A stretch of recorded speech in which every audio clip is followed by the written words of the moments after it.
Hello, Dental A Team listeners. We are back with, I haven't called it Consultant Takeover in a while, but we used to call it Consultant Takeover every time we did it. And it's fun because some of you will reach out to us, or I'll come in for a team meeting and you guys say, oh my gosh, I love Consultant Takeover. So I think I need to bring that back because it's popped up probably at least 3 times in the last week. So Consultant Takeover is here, meaning we stole the mics from Kira. We told her to go sleep because she doesn't know how to sleep.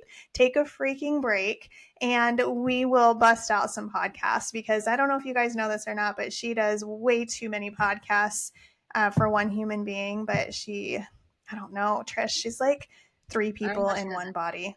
She is all the time. I don't know. We had a mutual friend before that would call her, she's like a hummingbird, and they would say that she lived off of sugar, but she really doesn't eat that much sugar either, and she doesn't drink caffeine. So maybe that's my problem. Maybe the issue is that I supply my body with caffeine and sugar, and really I just need to be as clean as Kira. Obviously, it's working for her. You really might be onto something. Yes. My body's screaming at me. Yes, do what she does. Eat more carrots. I don't know. Oh, well, we love Kira and we love what she does. We love that she has helped us build this company, and she creates a platform for us to have so much fun. I think the consulting team can all agree that we just have a blast with each other. We have a blast with our clients that we work with, and the change that we're able to inspire with people. And today, you guys, you heard me already, I have Trish back with me. Trish, thank you for being here this morning. And I'm starting my week with you. I could not ask for anything better than this. Honestly, you started my Monday, you started my whole week. I'm in heaven today. I could not have asked for anything different. So thank you. So sweet. Thank you. Yeah, of course. And I want you guys to know Trish is freaking phenomenal. If you don't know her, you should. Whether you're her client or not, I think you need to, at the in-person masterminds, when you guys come to those, go just meet her. You light up a room, Trish. You just make people happy, instantly happy, and everyone needs to meet you. And when you come to the in-person masterminds, you guys, gosh, next year is what, February and September? Could just meet the whole team. I know when you guys come on board, you get like one consultant is what it feels like, but you get a whole crew of people behind you. I'm here supporting every client with every consultant. And so you at some point will know me, but realistically, I want you to know the whole team. So when you guys come in person, meet all of the consultants. I'm excited for them to just get to share on this journey with me. I've been here for so long, and gosh, we just have the best team right now. So meet them all. We do. We really do. And I could sit here and brag on everybody for an entire hour. And I know our clients and our listeners would love it, but we are here today for Trish. We are here today for you guys, for Trish to bring you some incredible nuggets. The leadership is something that we value in our company, and it's something that we work really hard at individually, as a team, and as consultants. It's a value that Kara and I, from the get-go, said this is a non-negotiable within our consulting. We will always consult on leadership. We will always consult on leadership skills. And I don't believe with any ounce of being that it is possible for one person to do it all and continue to grow. It takes a team, and until you can realize that and honor that and hone that in, you're going to be spinning your wheels quite a bit. So Trish is masterful at team, masterful at projecting and numbers and doctor, but masterful at team and getting a team to really see the bigger picture. And I think, Trish, something you actually do really well that you may or may not realize you do, you extract vision for leaders. You extract their why pretty easily. Like, I think you get it out of them pretty dang quickly, and you run with it, and you're like, hey, got it, that's our ticket, and now we're gonna cash that ticket in, and this train is full force, full steam ahead, going exactly where we need to go. So I wanted to pick your brain today, Trish, on some leadership, because I've seen quite a few different practices, and they know who they are. We get to brag about them. It's really fun to watch from my side, watch these practices start thriving. but one in particular, has just done a great job with leadership, but you fostered that and you helped them see those pieces. So first, I'm talking a lot. So welcome, Trish. Thank you for being here today. Yeah. Tell me, I'm like just going. It's fine, everyone. Tell me a little bit about growing leadership. Like when you walk in with a team, you go on your first call, you go on your 10th call, and you're really fostering that leadership growth within a team. What are the things that you're looking for and you're looking at? Like tell me how you're doing that. Okay. And I want to start with leadership is typically not a natural skill. I mean, there are natural born leaders out there. I'm not one of them. This takes like daily practice. And I just wanted to point that out really quick because it kind of sounds easy, like go be a leader. But when you're really in there and it is boots to the ground, how do you measure if you are leading or if you're managing? Because there's a drastic difference. And so being aware, I think being awareness is key for everything, but being aware of your every move as a leader is number one. And then the practice. I mean, there's so many, but it's all free. Get on Google. There's Audible books or there's Google Notes, and there's a lot of things that we can do. But that, again, I think it's okay to not be one of those natural born leaders. I just wanted to point that out real quick. I practice every day. If I don't, I will relapse and I won't be the leader that I really need to be and show up for my clients and teams. So, but anyways, back to what we were talking about. Growing into a leader, it starts with being self-aware, but you also can't lead others until you can lead yourself. So you have to make sure that you're in a space where you two are open for learning. We learn a lot from the people that we lead. And arrogance isn't going to get you in a really good leadership spot. But if you're open to learning from the people that you're working with and being aware that they have a lot to offer because you hired the right people in the right seats is typically where you have to begin. Then we have to practice. And again, you love my sit-up analogy. We have a lot of sit-ups. We have to practice going from boss to coach. Where feedback is acceptable, feedback is welcomed, and the team is safe. If your culture changes when you're not around, there's a problem.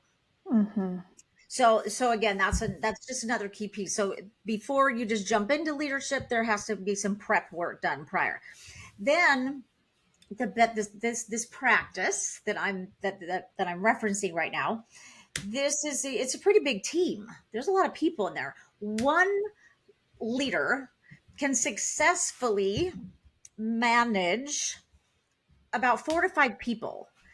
Once it gets bigger than that, you cannot do it. Like it's just not possible, or it won't be possible with a really high standard of leadership. That's for sure. So what this doctor did is he was basically doing everything. He was doing everything, but he wasn't really doing anything because at the end of the day, you can't get anything done. And he deliberately put in lead positions, a lead admin, a lead dental assistant, a lead hygienist, and empowered the leads to guide those departments. And when he did that, his life got way easier, for one, because he didn't have to be responsible for all 25 people in the office. Now he was really just looking at the top 3, those leads. He implemented, they rarely had meetings when he first joined with us. And I understand why. Meetings can be traumatizing when you bring that up to practices, because in their past, for a lot of them, meetings was the time to get together and gripe. Which is very foreign to me. Thank goodness, because meetings from where I come from, super productive. Like you meet to plan. And he implemented weekly meetings with his leads. And wow, I mean, the continuity that they created by doing that and the growth that has taken place from those meetings, it's astronomical. It truly Yeah. is. And it's astronomical in not only just the numbers, but in he's got a skip in his step that is very different because he doesn't have all that pressure. The Mm-hmm. leads, I have had so much fun working with the leads because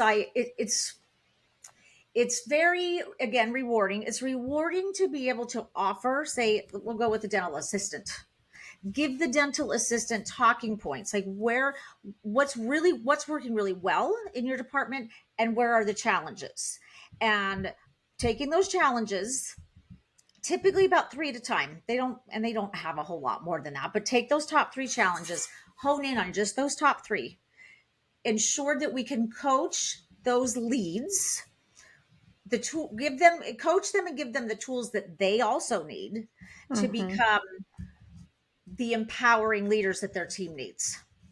And when a doctor is able to step back and delegate and trust, and also be willing to allow them to fail. Mm-hmm. Because when you start putting people into lead positions, they're going to stumble. And we have to let them. It's part of it. Mm-hmm. And that's not always so easy, but when doctor leaders are open to doing that, but being there to pick them up and help them get back up, and again, just making sure that they're offering them all the tools. This is when we talk about well-oiled machine. You get a very well-oiled machine when you, as the doctor owner, find your right people in your right seats. You put lead positions in for those departments and you trust them. Yeah. Then what an amazing life it is for the owner Yeah. doctor. Yeah. Trish, that trust, I agree. Thank you for all of that. It was beautiful. You're speaking to my soul today. The trust that you're speaking of, tell me, how do you hone that in with the teams and help them build the trust for the doctor? Like, how does the doctor start to trust that? Because I'm asking because I think that it's very easy to call somebody a lead, call Mhm. yourself a leader, but really still be in management mode, and you're managing people instead of leading people, managing results. So tell me, that trust piece, I can imagine, is likely a big piece of being able to get out of the management role and into the leadership role. How is that muscle developed, and how does it affect the management versus leadership? My go-to for that is always growth plans. How does it, it's, you can tell somebody like, oh, just trust them. Okay. Mm-hmm. But you do have to see the growth taking place and the commitment to that role to really Yeah. trust. But when you create a growth plan and it's got the expectations on there, like I always hone in on 12-week. I like 12-week growth plans, and then go from there. It's okay to repeat the same 12-week growth plan again. Mm-hmm. You don't move forward until you've mastered that. And for the doctor to meet with the leads, review the growth plans, evaluate where they're at in those steps of their growth plans, that's where the trust comes in, because now they're able to actually see it. They can evaluate it. I love having team members evaluate themselves as well. Mm-hmm. And when they start to align, and if you're using the 1 to 5 scale, like on a scale of 1 to 5, Mm-hmm. where are you at with, say, this communication piece that you've been working on, and they start aligning on what those numbers are on the scale, the 1 to 5 scale, um, that trust builds very quickly, because then Yeah. everybody knows that they're aligned. If the team member, if the lead's giving themselves a 5 on everything, and the doctor is like, I think we're more at like a 2.5 in this piece, like you're still in management mode, you're not I don't see you empowering, then there's just a little bit of more work to be done, and that's okay. But Yeah. the growth plans, they need to know what they are to grow into for their lead positions, and weekly one-on-ones to review exactly where are Awesome. they at, and is there a struggle piece. um Leads, they typically, not all, but they typically do have the manager behavior, Mm-hmm. because you kind of need to manage too. Like there's a lot to Mm-hmm. manage, But delegate and empower, let the leaders empower their departments, their team members in those departments. And boy, does that make it for a happy atmosphere in a dental practice, because Yeah. you've got, again, right people, right seats. Delegation is key, and growth plans and measurement of the growth plans. Yeah, those measurable pieces, I think being able to see where you're trying to go. I fully believe that if you can give someone a goal, tell them this is what your department needs to do. This is where your department needs to grow to. I think people are usually smart enough to at least ask the right questions to get to the actions that it will take, but most people want to be able to see a goal and say, "Okay, let me think about how I can get there," rather than being told this is every little baby step you need to take to get there. Because I think, Trish, the difference between that growth plan you're talking about and a handout that says these are all the things you need to do every day is that autonomy and that self-empowerment, allowing someone to say, okay, got it, within the boundaries of the scope of my job and the parameters that we have within our tools, this is how I'm going to empower my team for us to get to that goal. And then I think it really takes a lot of that management out, because realistically, if you're hitting those measurable pieces, that's the piece that matters. And if your measurables are off and it's not getting the company results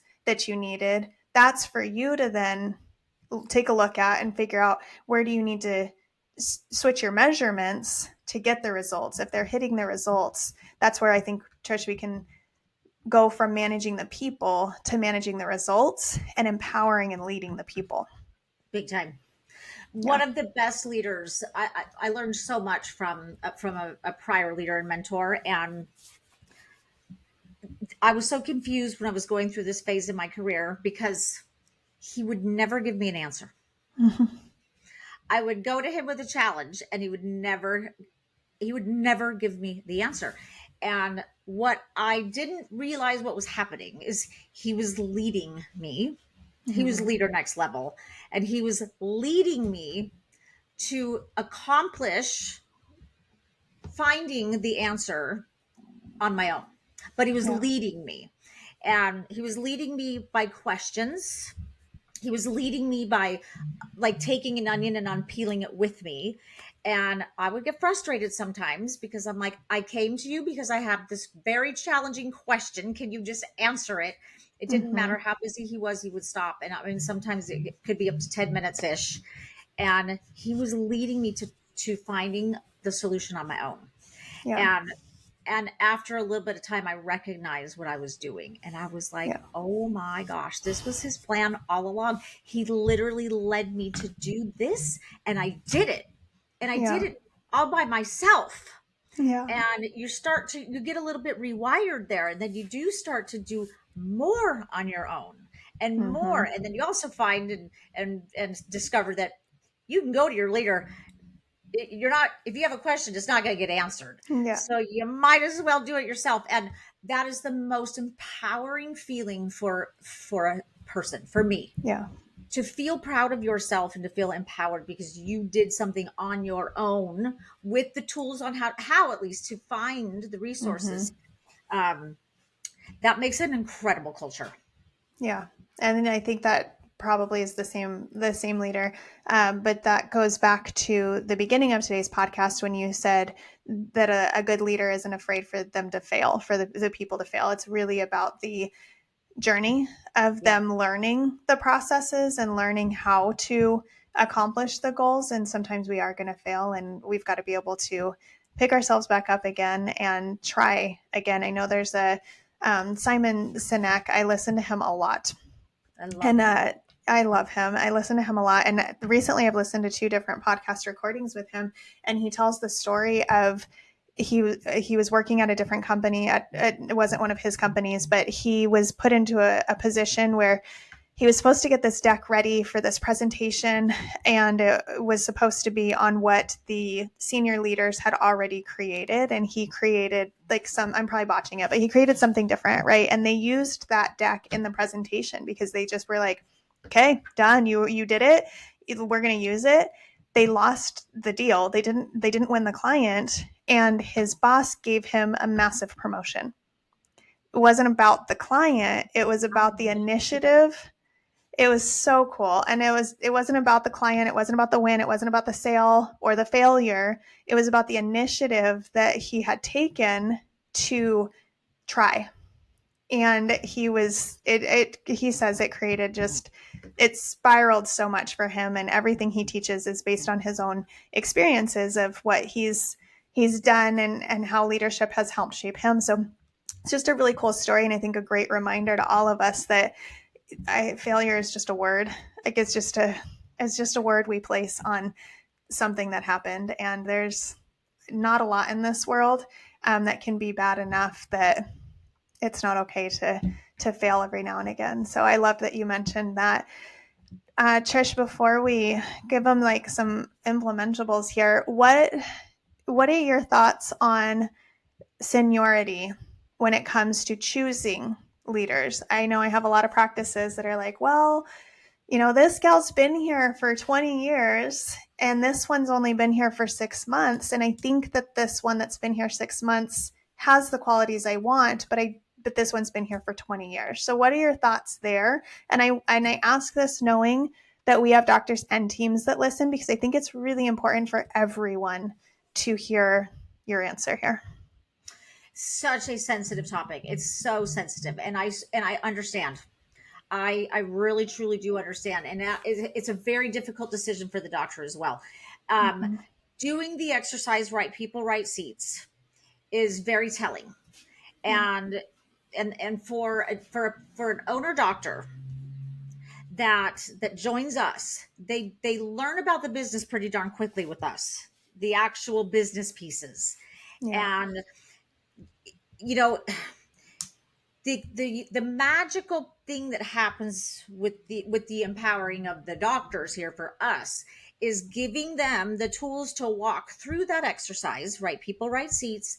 And then how do you frame this? Because a title can actually really upset team members. It can either boost egos or hurt them. So in a practice where you do have, say, a dental assistant that's been there for 20 years and now this one for 6 months, I think we have to be strategic on what is the actual title. So do we change title or do we just define roles differently?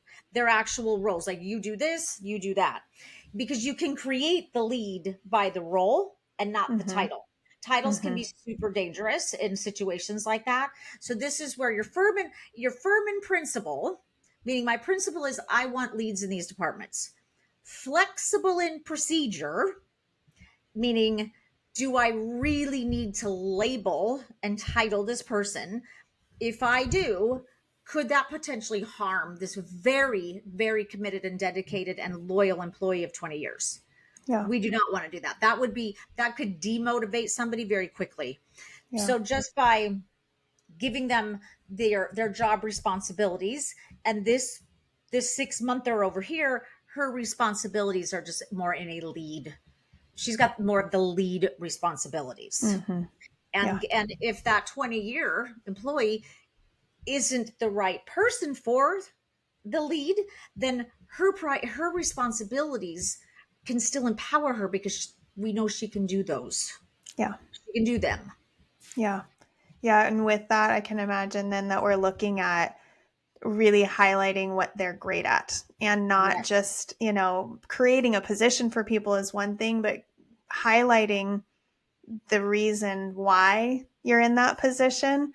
I remember when I was moved from dental assistant to check-in, and I've been with this practice for like 6-7 years already. And I'm like, all right, like whatever. But they moved me there because of the relationships that I quickly build with people. And that I remember not only my patients, but all of the patients. And so someone who was upfront and could quickly turn around and start new conversations with multiple people was valuable to them in patient retention and case acceptance and all of these other pieces. But I think a mark that we often miss in dentistry is we're just worried about the to-dos, and we're not actually looking at the larger scale results that position is impacting. The relationship as soon as somebody walks in the door could make or break the case acceptance in the back office, or make it easier or more difficult for the next person to deal with that patient that has a touching point with that patient. So I think that's beautiful, because I think that's kind of what you're highlighting there, is like, what is this person really fantastic at? And would they thrive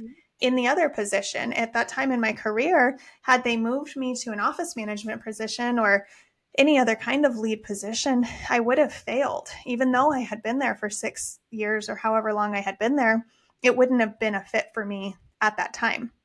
So where are they going to thrive, and where are they going to be the happiest themselves as well? 100%. And that goes back to right people, right seat. There are certain things I am just not naturally good at. Yeah. And if I was just put in that seat, it's yes, I'd probably fail. And then it's like harmful. It's kind of harmful to your growth mode. Yeah. And that's when you can start to feel insecure about yourself, and not feel like you're really good at anything. So right people, right seats, put them where they shine, let them shine, and give them the tools that they need to continue to get brighter and brighter. Yeah, I agree. Beautiful. Thank you. Thank you, Trish. I was really excited to do this one. You're welcome. I learn a lot from you every day. I tell you that constantly. And I see on your schedule all the time, leadership moments. It's leadership podcasts. Like, you guys, when she says these things, I want you to know she is practicing everything that she says. If she says she's doing it, if she says she's doing leadership every day, she truly means that. It's literally locked out in her calendar, on her work schedule every single day, so that she doesn't forget it. So I can attest, she's been there, she's done it. And I think that's why you do so well with teams and with doctors, because you're speaking from experience. You're not just speaking from like third party experience. There's a lot of things in consulting that we learn along the road, that we learn by being in another office. We're like, oh, that's a really cool tool. I'm going to take that and transplant it over here to this practice. But leadership is something, like you said, that you've got to get the reps in on, and you do the reps, and you lead teams to success. And it's just really cool to watch. So Trish, this one, I told you earlier today, this was handpicked for you. This is why. Thank you so much for dropping so many great nuggets today and gifting the world with all that you've learned. Thank you so much, Tiff. I do love this topic. Thank you for choosing me. You're welcome. You're welcome. All right, guys, right people, right seat. If you don't know what that means, Google it. Like she said, it's there, promise you. And write in hello@thedentalateam.com. If you're a client of ours already, talk to your consultant. We all do these exercises within our company, within our teams, within our clients. We do them constantly, and we do them with our doctors at our mastermind events as well. So check it out with your consultant. She can explain it to you. And if you are not yet a client, but you really want an evaluation, you want to know where you're at, what someone could do to help you, or just a couple of tidbits that we can say like, hey, work on these three things right now, please just sign up. They're free consultations. Our website is thedentalateam.com. It's on there. I think it pops up right away. I'm positive it does. And just sign up for one. It's free. Whether you sign up with us or not is neither here nor there. We want to make sure you have the tools. So do all the things. Go be amazing, like Trish loves to say, and go inspire someone to be a fantastic leader. And we'll catch you next time. Bye, guys. Thanks, Tim.